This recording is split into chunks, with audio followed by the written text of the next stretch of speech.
हमने अल्हम्दुलिल्लाह बामानी मुज़ाकरात किए हैं, कोई डिले नहीं किया, और हम आज फिर कहते हैं हम अपनी आइनी मुद्दत से आगे नहीं जाना चाहते, उसकी कोई ज़रूरत नहीं है हमें।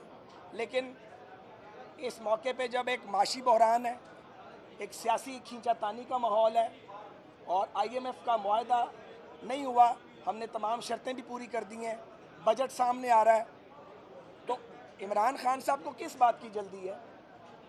ये कोई साल या 6 माह का उनको प्रोग्राम तो नहीं बताया जा रहा? क्या वो चंद हफ्ते सब्र नहीं कर सकते पाकिस्तान के लार्जर इंटरेस्ट में? क्यों ज़रूरी है कि इंतखाबात जो हैं वो 14 तारीख को हों या उसके 10 दिन बाद हों? हम जो मुकर्ररा वक्त है उससे कुछ पीछे आए हैं मुज़ाकरात में। हमने लचक भी दिखाई है, मकसद ये था कि एक पॉलिटिकल कॉम्प्रोमाइज़ हो जाए। हम आज भी इसके लिए तैयार हैं, गालियाँ खा के, बहतान लगवा के, कौन सा इल्ज़ाम हम पे नहीं लगा, और लंबी लंबी जेलें काट के। तो ये हमने अपना आज माफ़ी ज़मीर जो है वो अदालत में बयान किया है। हम फिर कहेंगे कि PTI को ज़िद छोड़ देनी चाहिए, क्योंकि सूबाई असम्बलियाँ उन्होंने अपनी विल और विश से तोड़ी हैं।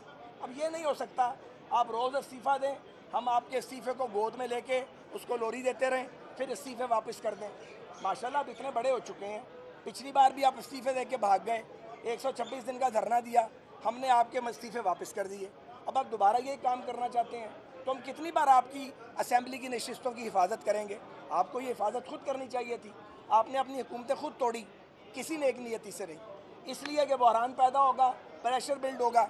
भाई अब बलूचिस्तान की असम्बली को और सिंध की असम्बली को कैसे डिक्टेट करेंगे कि चूँकि पंजाब असम्बली तोड़ दी गई है इसलिए अब आप भी अपनी असम्बलियाँ तोड़ें? हम ये पंजाब पर इल्ज़ाम लगाने की ना इजाज़त देंगे, ना ही हमें कबूल है। बैठना चाहिए, मज़ीद बात होनी चाहिए, मेरा ख्याल है रास्ता निकल सकता है।